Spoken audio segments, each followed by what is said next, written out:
ನಮಸ್ಕಾರ. ನನ್ನೆಸರು ಸೀಮಾ. ನನಗೆ 28 ವರ್ಷ. ನಾನು ಒಂದು ಸಣ್ಣ ಹಳ್ಳಿಯಲ್ಲಿ ವಾಸಿಸುತ್ತಿದ್ದೇನೆ. ಅಲ್ಲಿ ಎಲ್ಲವೂ ಸಂಪೂರ್ಣವಾಗಿ ಸ್ಥಳೀಯ ರೀತಿಯಲ್ಲಿ ನಡೆಯುತ್ತನೆ. ನನ್ನ ಗಂಡ ನಗರದಲ್ಲಿ ಕೆಲಸ ಮಾಡುತ್ತಾನೆ ಮತ್ತು ವಾರದಲ್ಲಿ 2 ಅಥವಾ 3 ದಿನಗಳು ಮಾತ್ರ ಮನೆಯಲ್ಲಿರುತ್ತಾನೆ. ನಾನು ಮನೆಯನ್ನು ನಿರ್ವಹಿಸುತ್ತೇನೆ ಮತ್ತು ನನ್ನ ಅತ್ತೆಯಂದಿರನ್ನು ನೋಡಿಕೊಳ್ಳುತ್ತೇನೆ. ಜನರು ನಾನು ತುಂಬಾ ಸುಂದರವಾಗಿದ್ದೇನೆ ಎಂದು ಹೇಳುತ್ತಾರೆ. ನನಗೆ ಸೊಂಟದವರೆಗೆ ಹರಿಯುವ ಉದ್ದ ಕೂದಲು ಇದೆ. ನಾನು ಕೆಲಸ ಮಾಡುವಾಗ ನನ್ನ ಶರ್ಟ್ ಸ್ವಲ್ಪ ಮೇಲಕ್ಕೆ ಚಲಿಸುತ್ತದೆ. ನನ್ನ ಸೊಂಟದ ಮೃದುವಾದ ವಕ್ರತೆಯನ್ನು ಬಹಿರಂಗಪಡಿಸುತ್ತದೆ. ಗ್ರಾಮಸ್ಥರು ನನ್ನನ್ನು ಭಾಬಿ ಎಂದು ಕರೆಯುತ್ತಾರೆ. ನಾನು ನಗುತ್ತಾ ಅವರೊಂದಿಗೆ ಮಾತನಾಡುತ್ತೇನೆ. ಜೀವನವು ಸುಗಮವಾಗಿ ನಡೆಯುತ್ತಿತ್ತು, ಒಂದು ದಿನ ಎಲ್ಲವನ್ನೂ ಬದಲಾಯಿಸುವ ಅನಿರೀಕ್ಷಿತ ಏನೋ ಸಂಭವಿಸುವವರೆಗೆ. ಗ್ರಾಮದಲ್ಲಿ ನೀರಿನ ಸಮಸ್ಯೆಗಳು ಸಾಮಾನ್ಯ. ಬೋರ್ವೆಲ್ ಆಗಾಗ್ಗೆ ಒಡೆದು ಹೋಗುತ್ತದೆ. ಒಂದು ದಿನ ಬೆಳಿಗ್ಗೆ ನಾನು ಎಚ್ಚರವಾದಾಗ ನಲ್ಲಿಯಿಂದ ಒಂದು ಹನಿ ನೀರು ಬರುತ್ತಿರಲಿಲ್ಲ. ನನ್ನ ಮಾವ, ಮಗನೇ, ಪ್ಲಂಬರ್ಗೆ ಕರೆ ಮಾಡು ಎಂದು ಹೇಳಿದರು.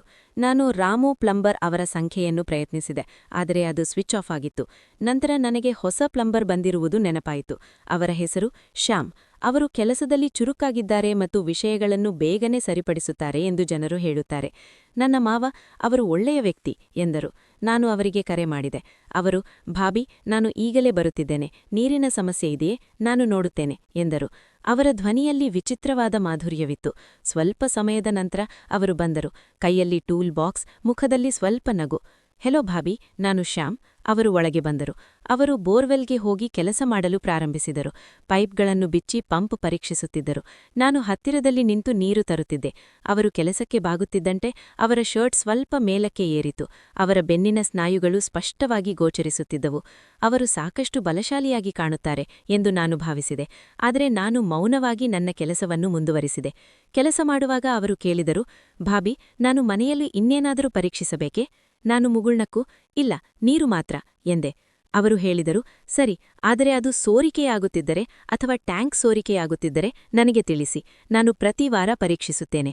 ಅವರಿಗೆ 2 ಅರ್ಥಗಳಿರುವಂತೆ ತೋರಿತಿತ್ತು, ಆದರೆ ನಾನದನ್ನು ನಿರ್ಲಕ್ಷಿಸಿದೆ. ಕೆಲಸ ಮುಗಿಯಿತು. ನೀರು ಬರಲು ಶುರುವಾಯಿತು. ನಾನು ಅವನಿಗೆ ಧನ್ಯವಾದ ಹೇಳಿದೆ. ಅವನು ನನಗೆ ಹಣ ಕೊಟ್ಟ. ಅವನು ಹೋಗುವಾಗ, ಭಾಬಿ, ನಿನಗೆ ಮತ್ತೆ ಏನಾದರೂ ಸಮಸ್ಯೆಗಳಿದ್ದರೆ ನನ್ನನ್ನು ನೆನಪಿಸಿಕೊಳ್ಳಿ ಎಂದು ಹೇಳಿದನು. ನಾನು ತಲೆಯಾಡಿಸಿದೆ. ಆ ದಿನದ ನಂತರ ಕೆಲವು ದಿನಗಳು ಸಾಮಾನ್ಯವಾಗಿ ಕಳೆದವು. ನಂತರ ಒಂದು ರಾತ್ರಿ ಬೋರ್ವೆಲ್ ಮತ್ತೆ ಕೆಟ್ಟುಹೋಯಿತು. ನಾನು ಬೆಳಗ್ಗೆ ಮತ್ತೆ ಕರೆ ಮಾಡಿದೆ. ಅವನು ಬೇಗನೆ ಬಂದನು. ಈ ಬಾರಿ ಅವನು ಹೆಚ್ಚು ಆತ್ಮವಿಶ್ವಾಸದಿಂದ ಇದ್ದಂತೆ ತೋರಿಸಿತು. ಭಾಬಿ, ಪಂಪ್ ಹಳೆಯದಾಗಿರುವಂತೆ ತೋರುತ್ತಿದೆ, ನಾವು ಭಾಗಗಳನ್ನು ಬದಲಾಯಿಸಬೇಕಾಗಿದೆ. ನಾನು, ಸರಿ, ಮಾಡು ಎಂದೆ. ಅವನು ಕೆಲಸಕ್ಕೆ ಸೇರಿದನು. ನಾನು ಚಹಾ ತಂದಿದ್ದೇನೆ. ಅದನ್ನು ಕುಡಿಯುತ್ತಾ ಅವನು, ಭಾಬಿ, ನಿನ್ನ ಚಹಾ ತುಂಬಾ ಸಿಹಿಯಾಗಿದೆ, ನಿನ್ನಂತೆಯೇ. ನಾನು ಮುಗುಳ್ನಕ್ಕು, ಅದು ಹಾಗಲ್ಲ ಎಂದೆ. ಆದರೆ ಅವನ ಕಣ್ಣುಗಳಲ್ಲಿ ಒಂದು ಹೊಳಪಿತ್ತು. ಅದು ನನ್ನನ್ನು ಸ್ವಲ್ಪ ಆತಂಕಕ್ಕೀಡು ಮಾಡಿತು. ಆ ದಿನದ ನಂತರ ನಾನು ಸ್ವಲ್ಪ ಜಾಗರೂಕನಾದೆ. ಶ್ಯಾಮ್ನ ಮಾತುಗಳು ನನ್ನ ಹೃದಯವನ್ನು ಚುಚ್ಚಿದವು. ಕೆಲವೊಮ್ಮೆ ಅವನು ಸ್ನೇಹಿಪರನಾಗಿರುತ್ತಾನೆ ಎಂದು ತೋರುತ್ತದೆ, ಕೆಲವೊಮ್ಮೆ ಅವನು ಬೇರೆ ಯಾವುದೋ ಬಗ್ಗೆ ಯೋಚಿಸುತ್ತಿದ್ದಾನೆ ಎಂದು ತೋರುತ್ತದೆ. ಸಮಸ್ಯೆ ಇದ್ದರೂ ನಾನು ಅವನಿಗೆ ಮತ್ತೆ ಕರೆ ಮಾಡುವುದಿಲ್ಲ ಎಂದು ನಾನು ಭಾವಿಸಿದೆ. ಆದರೆ ಹಳ್ಳಿಯಲ್ಲಿ ಕೇವಲ 2 ಪ್ಲಂಬರ್ಗಳು ಮಾತ್ರವಿದ್ದಾರೆ. ಒಬ್ಬ ವಯಸ್ಸಾದವನು ಎಂದಿಗೂ ಬರುವುದಿಲ್ಲ ಮತ್ತು ಈತ ಶ್ಯಾಮ್. ಮತ್ತು ನೀರು ಹರಿಯುವುದು ನಿಲ್ಲುವುದಿಲ್ಲ. ಕೆಲವು ವಾರಗಳು ಕಳೆದವು. ಒಂದು ದಿನ ಬೆಳಿಗ್ಗೆ ನಾನು ಅಡುಗೆ ಮನೆಯಲ್ಲಿ ರೊಟ್ಟಿ ಮಾಡುತ್ತಿದ್ದೆ. ನನ್ನ ಮಾವ ಹೊರಗೆ ಚಹಾ ಕುಡಿಯುತ್ತಾ ಕುಳಿತಿದ್ದರು. ಇದ್ದಕ್ಕಿದ್ದಂತೆ ಅವರು ಹೇಳಿದರು, ಸೀಮಾ, ಬಾತ್ರೂಮ್ ಫ್ಲಶ್ ಕೆಲಸ ಮಾಡುತ್ತಿಲ್ಲ. ನೀರು ಬರುತ್ತದೆ, ಆದರೆ ನಾನು ಬಟನ್ ಒತ್ತಿದಾಗ ಏನೂ ಆಗುವುದಿಲ್ಲ. ನಾನು ಆಲೋಚನೆಯಲ್ಲಿ ಮುಳುಗಿದ್ದೆ. ಫ್ಲಶ್ ರಿಪೇರಿ ಮಾಡುವುದು ಪ್ಲಂಬರ್ನ ಕೆಲಸ.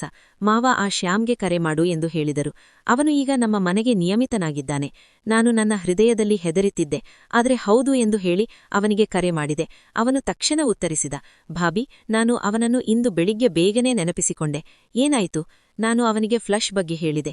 ಅವನು 10 ನಿಮಿಷದಲ್ಲಿ ತಲುಪಿಸಿ ತಿಳಿಸುವೆನು ಎಂದನು. ನೀನು ಚಿಂತೆ ಮಾಡಬೇಡ, ಅವನು ಯಾಕೆ ಇಷ್ಟು ಬೇಗ ಬರುತ್ತಿದ್ದಾನೆ ಎಂದು ನಾನು ಯೋಚಿಸಿದೆ. ಅವನು ಕಾಯುತ್ತಿದ್ದಾನೆ ಎಂಬಂತೆ. ಅವನು ಇಂದು ಬಿಗಿಯಾದ ಬಟ್ಟೆ, ಹಾಫ್ ಶರ್ಟ್, ಜೀನ್ಸ್ ಧರಿಸಿದನು. ಅವನು ಬಾತ್ರೂಂನಲ್ಲಿ ಕೆಲಸ ಮಾಡಲು ಪ್ರಾರಂಭಿಸಿದನು.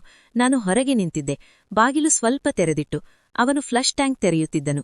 ಅವನು ಸರಕಳಿಯನ್ನು ಪರೀಕ್ಷಿಸುತ್ತಿದ್ದನು. ಅವನು ಬಾಗಿದಾಗ ಅವನ ಶರ್ಟ್ ಹಿಂಭಾಗದಿಂದ ಮೇಲಕ್ಕೆ ಹೋಯಿತು. ಅವನ ಬೆನ್ನಿನಲ್ಲಿ ಬೆವರು ಹೊಳೆಯುತ್ತಿತ್ತು. ನಾನು ದೂರ ನೋಡಿದೆ, ಆದರೆ ನನ್ನ ಹೃದಯದಲ್ಲಿ ವಿಚಿತ್ರವಾದ ಶಾಪ ಅನುಭವಿಸಿದೆ. ಭಾಬಿ, ಒಳಗೆ ಬಾ, ಸರಕಳಿ ಇಲ್ಲಿ ಸಿಲುಕಿಕೊಂಡಿದೆ, ನೀವು ಅದನ್ನು ಸ್ವಲ್ಪ ಹೊತ್ತು ಹಿಡಿದುಕೊಳ್ಳಿ. ನಾನು ಹಿಂಜರಿದೆ. ಅವನು ನಗುತ್ತಾ ಹೇಳಿದನು, ಹೇ, ಭಯಪಡಬೇಡ, ನೀವು ಅದನ್ನು ಹಿಡಿದುಕೊಳ್ಳಿ, ನಾನು ಅದನ್ನು ಸರಿಪಡಿಸುತ್ತೇನೆ. ನಾನು ಒಳಗೆ ಹೋದೆ. ಸ್ನಾನಗೃಹ ಚಿಕ್ಕದಾಗಿತ್ತು. ನಾವಿಬ್ಬರೂ ಪರಸ್ಪರ ಹತ್ತಿರ ನಿಂತಿದ್ದೆವು.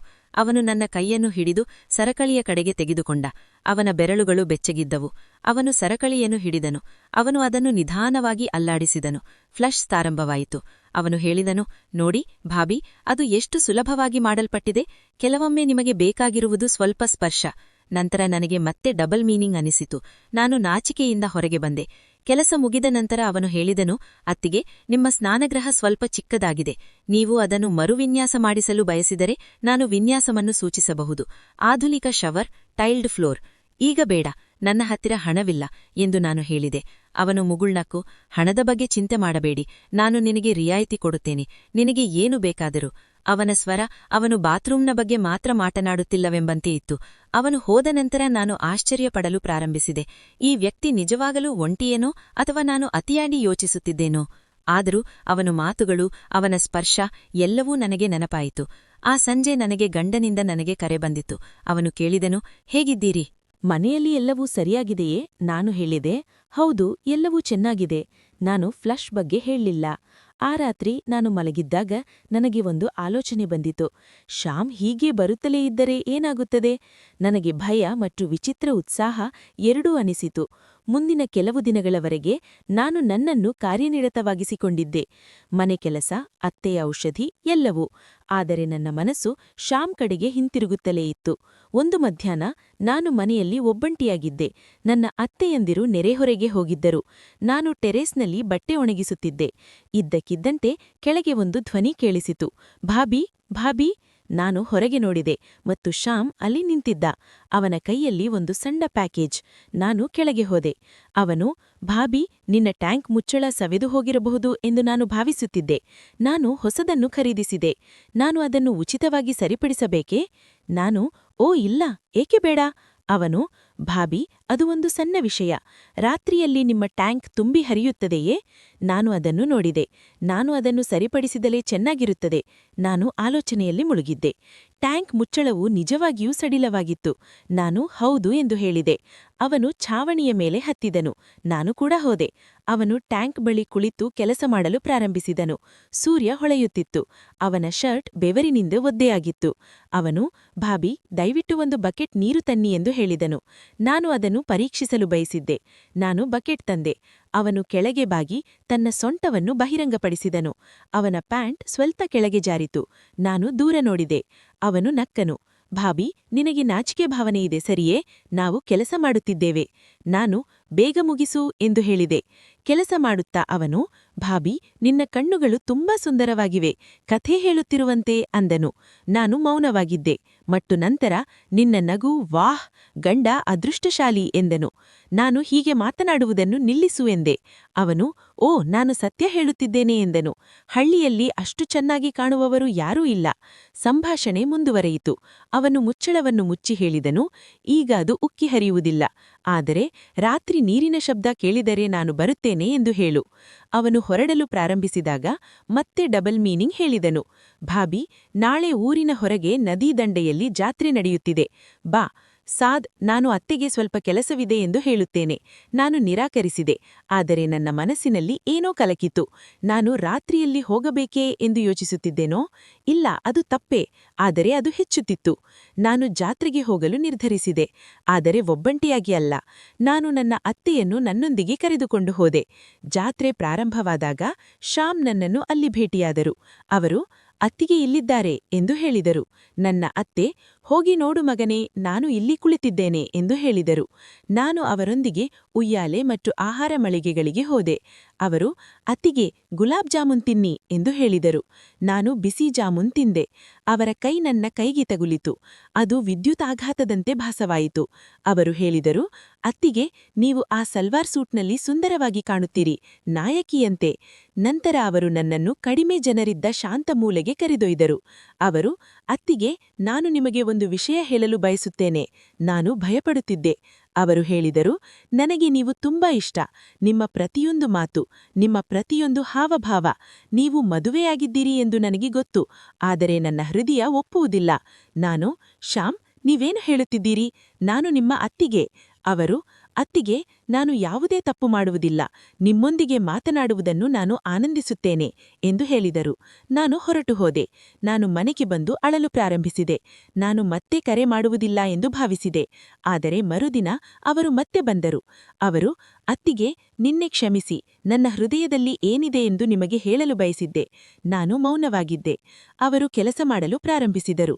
ಈ ಬಾರಿ ಗಟಾರುಗಳನ್ನು ಸ್ವಚ್ಛ ಮಾಡುವಾಗ ಅವರು, ಭಾಬಿ, ನಾನು ನಿಮ್ಮನ್ನು ಎಂದಿಗೂ ಒತ್ತಾಯಿಸುವುದಿಲ್ಲ, ಆದರೆ ನೀವು ಎಂದಾದರೂ ಒಂಟೆಳಿ ಅನುಭವಿಸಿದರೆ ನನಗೆ ತಿಳಿಸಿ, ನಾನು ನಿಮ್ಮ ಸ್ನೇಹಿತನಾಗಬಹುದು. ಕ್ರಮೇಣವಾಗಿ ಅವರು ಕಡಿಮೆ ಬಾರಿ ಬಂದರು. ಆದರೂ ನಾನು ಅವರ ಬಗ್ಗೆ ಒಂದು ವಿಚಿತ್ರ ಗೌರವವನ್ನು ಬೆಳೆಸಿಕೊಂಡೆ. ಅವರು ತೇಳುತ್ತಿರುವಂತೆ ಕಾಣುತ್ತಿದ್ದರು, ಆದರೆ ಅವರು ಎಂದಿಗೂ ತಪ್ಪು ಮಾಡಲಿಲ್ಲ. ಕೆಲವು ತಿಂಗಳಾದ ನಂತರ ನನ್ನ ಗಂಡ ಗ್ರಾಮದ ಹತ್ತಿರದ ಸ್ಥಳಕ್ಕೆ ವರ್ಗಾವಣೆಯಾಗುತ್ತಿರುವುದಾಗಿ ನನಗೆ ಹೇಳಿದರು. ಅವರು ಯಾವಾಗಲೂ ಮನೆಯಲ್ಲಿರುತ್ತಾರೆ. ನಾನು ಸಂತೋಷವಾಗಿದ್ದೆ. ಒಂದು ದಿನ ಶ್ಯಾಮ್ ಬಂದು, ಭಾಬಿ, ನಿಮ್ಮ ಗಂಡ ಬರುತ್ತಿದ್ದಾರೆ ಎಂದು ನನಗೆ ಕೇಳಿದೆ. ಅದು ಒಳ್ಳೆಯ ಸುದ್ದಿ. ನಾನು ಹೌದು ಎಂದೆ. ಅವನು, ಈಗ ನಾನು ಕಡಿಮೆ ಬಾರಿ ಬರಬೇಕಾಗುತ್ತದೆ, ಆದರೆ ಭಾಬಿ, ನೀನು ನನಗೆ ಬಹಳಷ್ಟು ಕಲಿಸಿದ್ದೆ. ಪ್ರೀತಿ, ಗೌರವದಿಂದ ಏನು ಎಂದು ನನಗೆ ಅರ್ಥವಾಯಿತು. ನಾನು, ಶ್ಯಾಮ್, ನೀನು ಒಳ್ಳೆಯ ಮನುಷ್ಯ, ನೀನು ನಿನ್ನನ್ನು ನೋಡಿಕೊಳ್ಳು ಎಂದೆ. ಅವನು ಮುಗುಳ್ನಗ್ಗನು. ಭಾಬಿ, ನಾನು ಈಗ ನಗರಕ್ಕೆ ಹೋಗುತ್ತಿದ್ದೇನೆ. ನಾನು ನನ್ನ ಸ್ವಂತ ಪ್ಲಂಬಿಂಗ್ ವ್ಯವಹಾರವನ್ನು ತೆರೆಯುತ್ತಿದ್ದೇನೆ. ನೀನು ನನ್ನನ್ನು ಒಳ್ಳೆಯ ವ್ಯಕ್ತಿ ಮಾಡಿದ್ದೀರಿ. ನನಗೆ ಆಶ್ಚರ್ಯವಾಯಿತು. ಅವನು ಹೇಳಿದನು, ನೀನು ನನ್ನನ್ನು ಎಂದಿಗೂ ತಪ್ಪು ಮಾಡಲು ಬಿಡುವುದಿಲ್ಲ. ನೀನು ನನ್ನನ್ನು ಮನುಷ್ಯನನ್ನಾಗಿ ಮಾಡಿದ್ದೆ. ಧನ್ಯವಾದಗಳು. ಅವನು ಹೊರಟು ಹೋದನು. ನಾನು ಆರಂಭದಲ್ಲಿ ಅವನನ್ನು ತೇಳುತ್ತಿರುವನೆಂದು ಭಾವಿಸಿದ್ದೆ. ಆದರೆ ವಾಸ್ತವದಲ್ಲಿ ಅವನು ಒಂಟಲಿಯಾಗಿದ್ದ, ಭಾವನೆಗಳಿಂದ ತುಂಬಿದ್ದ. ಆದರೆ ಅವನು ಎಂದಿಗೂ ಮಿತಿಮೀರಲಿಲ್ಲ. ಇವತ್ತು ಅವನು ನಗರದಲ್ಲಿ ಚೆನ್ನಾಗಿ ಕೆಲಸ ಮಾಡುತ್ತಿದ್ದಾನೆ. ನಾನು ಅವನ ಬಗ್ಗೆ ಸಂತೋಷವಾಗಿದ್ದೇನೆ. ಜೀವನ ಹೀಗೆ ತಿರುವುಗಳನ್ನು ತೆಗೆದುಕೊಳ್ಳುತ್ತದೆ. ಕೆಲವೊಮ್ಮೆ ಇದು ಅಪಾಯಕಾರಿ ಎಂದು ತೋರುತ್ತದೆ, ಆದರೆ ವಾಸ್ತವದಲ್ಲಿ ಇದು ಒಂದು ಪಾಠ. ನಾನು ಇನ್ನೂ ಭಾಬಿಯಾಗಿದ್ದೇನೆ, ಆದರೆ ನಾನು ಸ್ವಲ್ಪ ಬುದ್ಧಿವಂತಳಾಗಿದ್ದೇನೆ. ಮತ್ತು ಹೌದು, ಈಗ ಮನೆಯಲ್ಲಿ ಎಲ್ಲವೂ ಚೆನ್ನಾಗಿದೆ, ನೀರು ಮತ್ತು ಹೃದಯಗಳು.